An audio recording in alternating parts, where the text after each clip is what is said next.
Hello everyone, this is Maruf, welcome to my another video. তো আগের ভিডিওতে আপনারা দেখেছিলেন আমাদের 12 মাসে আম গাছে আম হয়েছে। তো আজকের 20 দিন পরে সেখানে আসছি এবং দেখে আমাদের আমগুলো পেকে গেছে। তো সেইগুলোই আপনাদের দেখাবো এবং কয়েকটা গাছে আম হয়েছে, তো সেই সবগুলোই আপনাদের দেখাবো এবং কেটেও দেখাবো। তো অবশ্যই শুরু থেকে শেষ পর্যন্ত দেখবেন এবং চ্যানেল প্রথমে থাকলে অবশ্যই সাবস্ক্রাইব করে রাখবেন এবং পাশে মালটা বাগান আছে সেইগুলো আপনাদের সামনে আজকে তুলে ধরবো।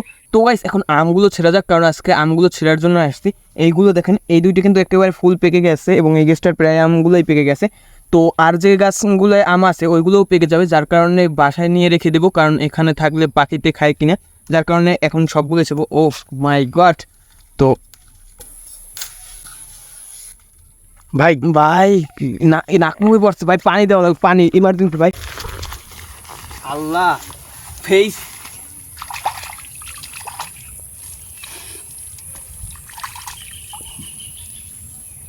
ময়লা পানি দেওয়া লাগছে না, এই জায়গা দিয়ে সালসা আমরা সব উঠে যাইবে, আল্লাহ জানে তারপরেও কিছু হয় কিনা। আমের কষ কিন্তু অ্যাসিডের চাইতে ভয়াবহ, সতর্কতা থাকা লাগবে। না না, খার লাগতে আছে, আল্লাহ জানে। মনে হয় হয়তো তেল দিলে ঠিক হইতো, কিন্তু এখন তেল পাবো কই। তো বেশ কিছুক্ষণ পর ফেসটাকে একটু পরিষ্কার করে আবার আসলাম সেরার জন্য। এই আমগুলো এখন সেরা যাক, বিসমিল্লাহ। কিন্তু এইবার ক্যামেরাম্যানের গায়ে যাওয়া ধরছিল। এই দেখতে পাচ্ছেন, ও মাই গড, প্রচুর পরিমাণে কষ এখানে। তো সেফটিভাবে এগুলো করতে হবে।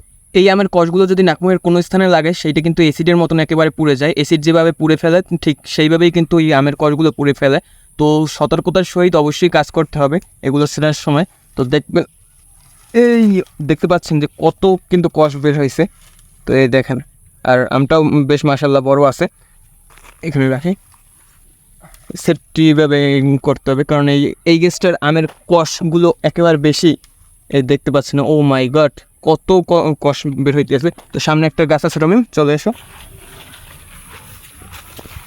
তো এই আরেকটা আম গাছ যেখানে আসছি, এবং এই আমগুলো একটু তুলনামূলক ছোট এবং এটা কিন্তু অন্য জাতের আম। এই যে দেখতে পাচ্ছেন, সবই 12 মাসে আমি এত কষ আমি আগে জানতাম না, সিরিয়াসলি। তো এই এবং পাকা আম কিন্তু আছে, যেইটা আপনাদের রেখে দিয়েছি, দেখাবো। তো আমি ছুরি নিয়ে এসছি, তো এই যে একটা পাকা আম, তো এটা আমাদের খেতে হবে না। ও, এই পাকা আম দেখে এটা কিন্তু কষ্ট খুব কম হয়েছে, তাই না? তো বিসমিল্লাহ, ছুরিতে দাঁড় আছে কিনা এটা জানা নাই। গাইস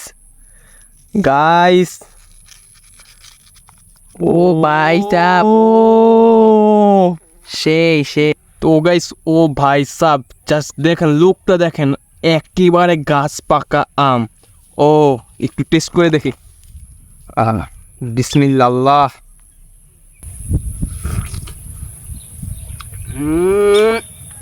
ও ভাই, 12 মাসে এত স্বাদ, গাছ পাকা। ও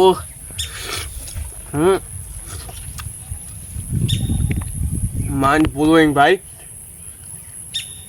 অস্থির।